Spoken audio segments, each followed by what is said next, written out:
The Legacy Plan, Succession Without Stress. I'm your host, Jim Eady, with Danielle Walsh from MNP. Welcome, Danielle. Thank you so much for having me, Jim. I'm excited to have a conversation here on building a future people are proud to pass on. I know in agriculture, most producers know succession is important, but few know where to start, what to expect, or how personalized the process can be. So, on today's episode, Danielle, we're going to bring clarity and reassurance. We're going to show producers that succession doesn't have to be overwhelming, and MNP is here to help. So, before we get started, just a brief background on yourself, Danielle. I know you've hosted a lot of webinars on succession planning. Tell me about yourself and MNP. So I joined MNP about 2.5 years ago. Before that, I actually had a business with my dad doing family business succession planning for clients, farms, and business owners around the world. And so I know how difficult it can be to work with a family, but I also know to this day when I do podcasts like this or presentations, I miss doing it with my dad. And he is still alive. He's the best grandpa you could imagine, but it's just never quite the same. And so I hope that the clients that I work with, we're able to help them put kind of a roadmap in place so that the family can maintain harmony, so that they can enjoy the same type of relationship my dad and I did. Before we get to it, what do you miss the most?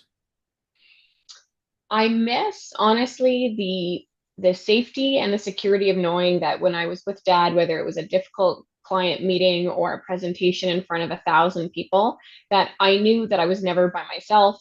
Any crisis, we were together. And he is the most positive, lighthearted person. So I don't think I've ever laughed so much when we would work together. So the car rides, the time in between the meetings was always so much fun.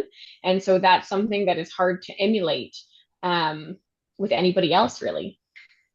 So it's the little details, and now you're here to help people continue the trend. Now, can you explain a little bit about what succession planning is and then why it's important for business owners, specifically in the agriculture industry?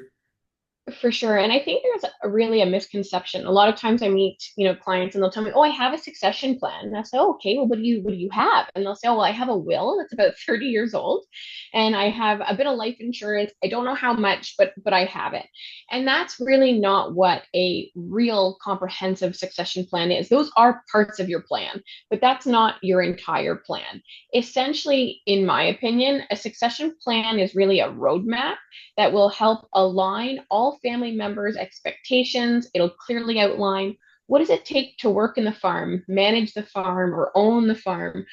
What happens if the owners pass away or become disabled?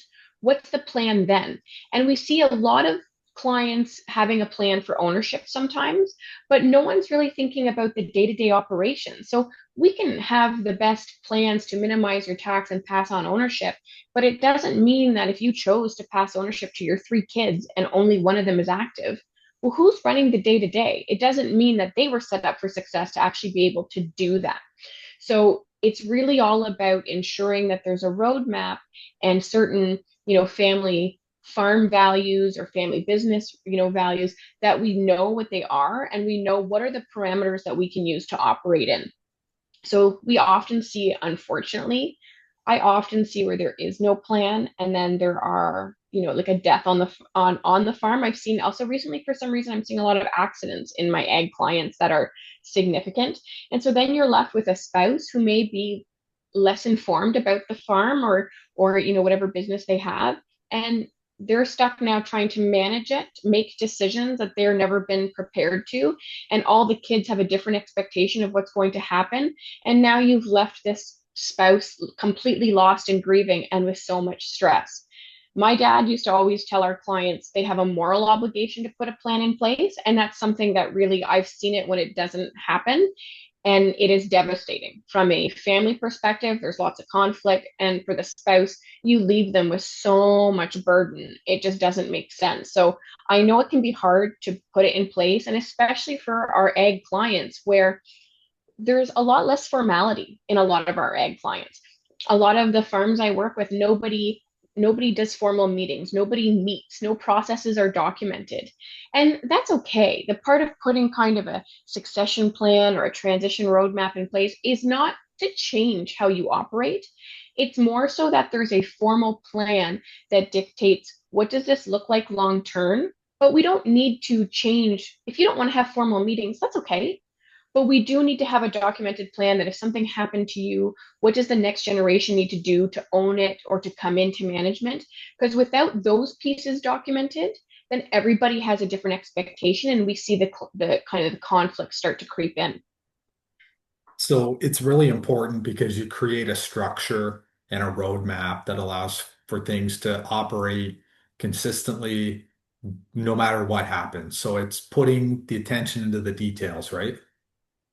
Well, that's exactly it. And we don't want to change where how they do things. We just want to make sure that if there's an appetite for change, of course, there's definitely a level of professionalization that can sometimes help with certain policies and procedures to make sure that the next gen can feel confident. And this is how they did this. And I don't know how they do it, but if there's a policy, I might be able to follow it, even if I can't do it well, right? In case of emergency.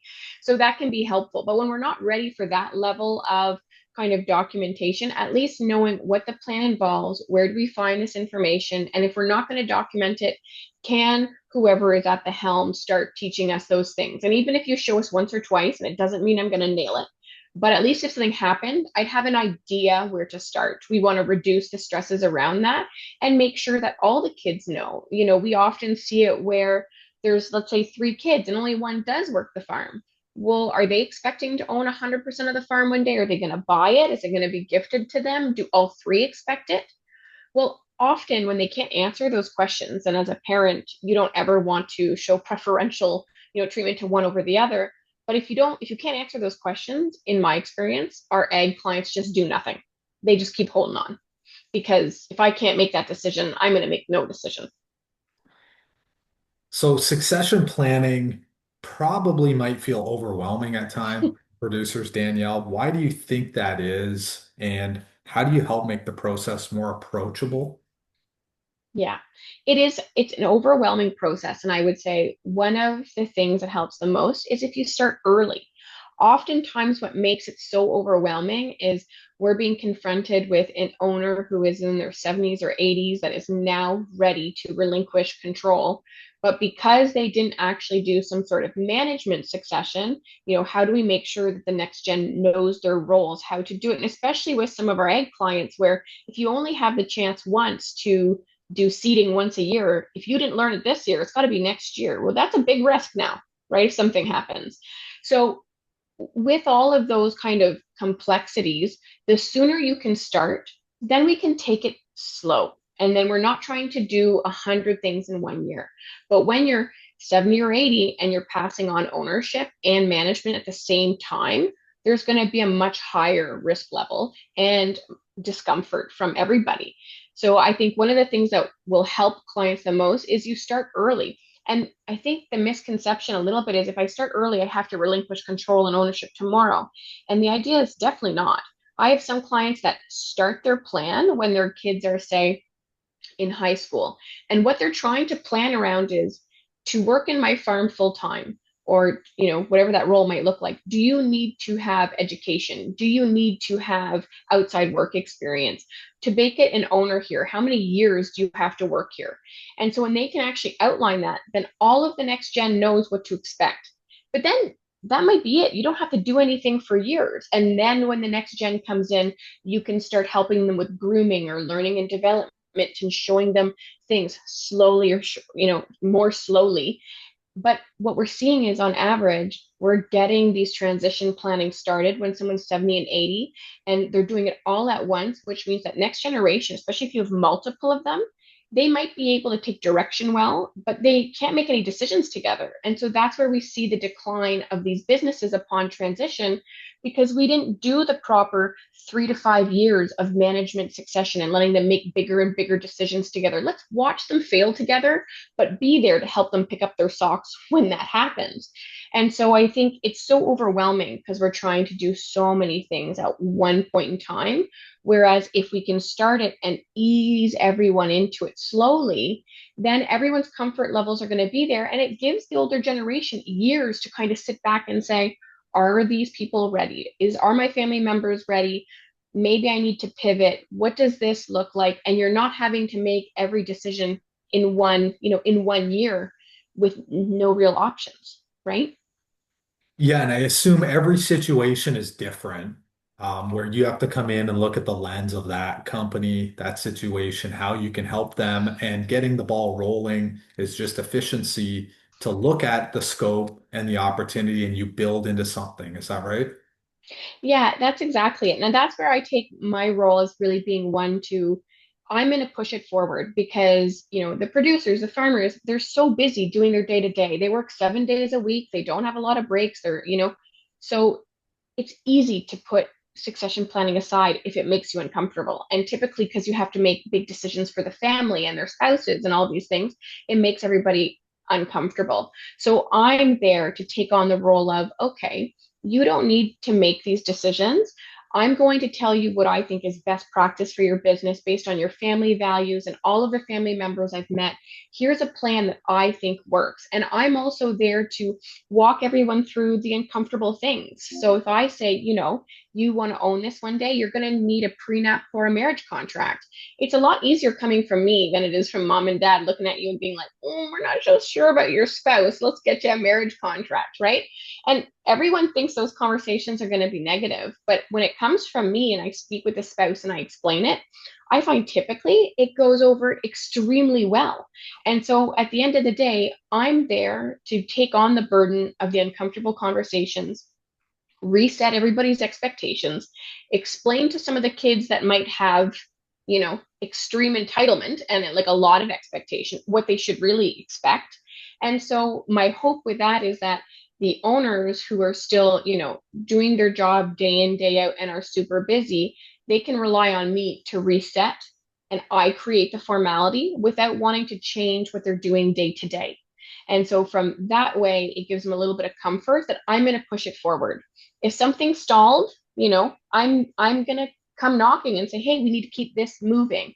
And of course, I understand the cyclical nature of business. And there's times where, I know no one will want to hear from me, and that's okay. As long as after those few months, we kind of repick it up and keep it moving. So I do think that is a key piece of getting to success is having someone that is going to push you towards it, especially for our ag clients. Well, I love the passion, Danielle. Thank you. So in succession planning, there's probably myths and misconceptions that you hear about, specifically in agriculture. What's the reality with that?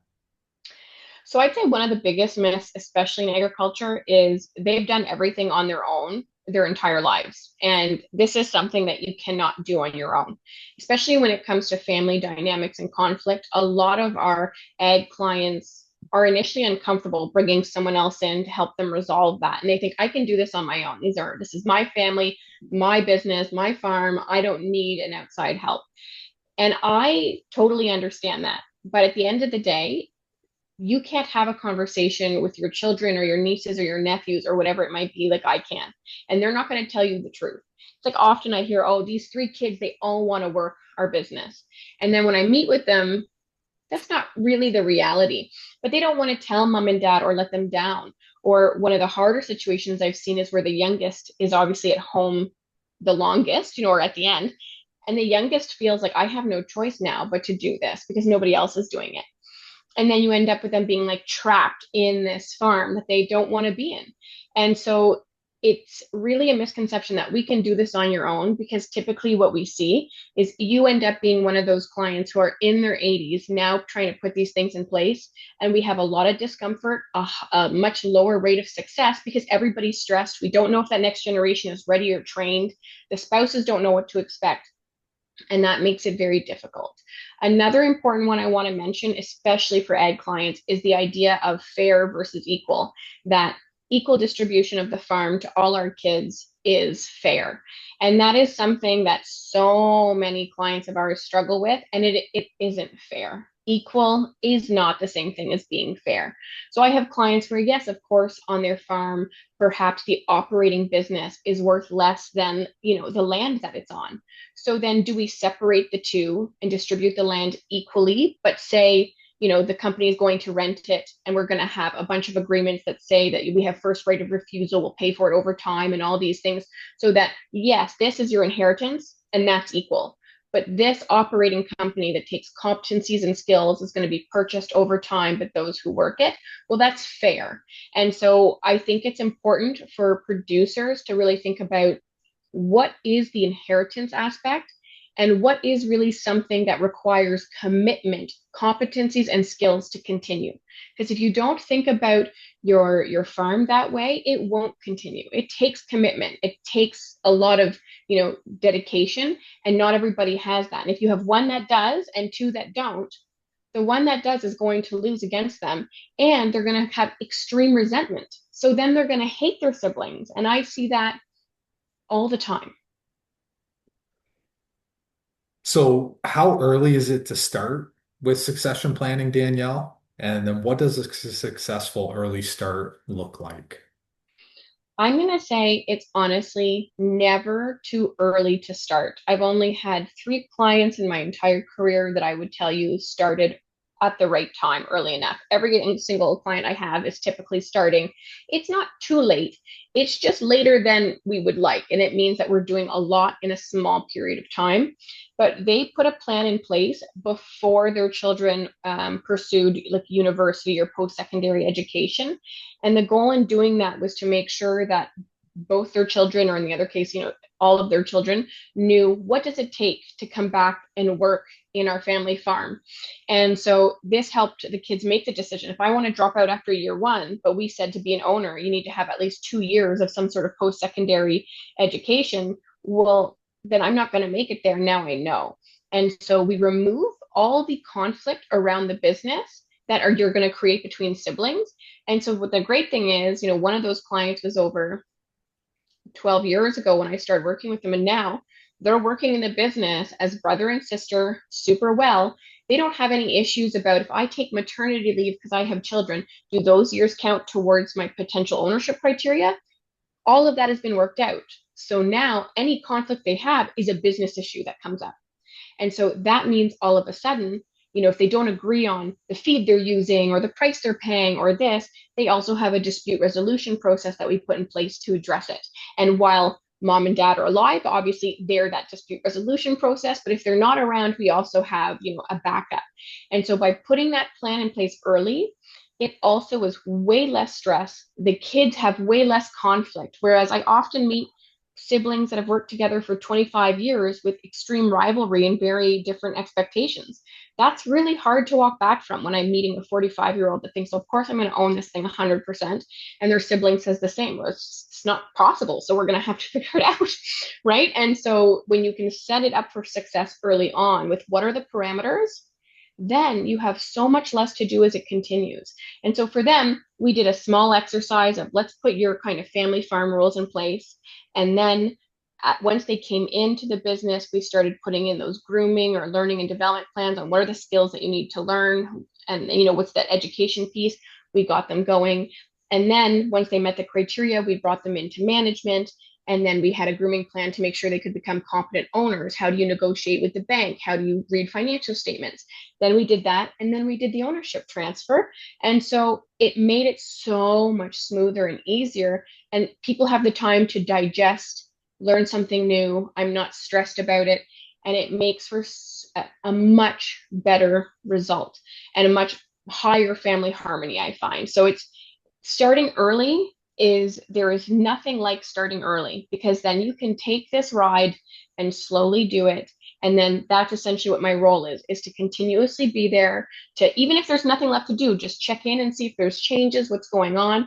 And then when there's a milestone we need to hit, I'm there to make sure that if you don't know how to do it, well, then I'm going to be there to help you do it. And that's all that matters at the end of the day.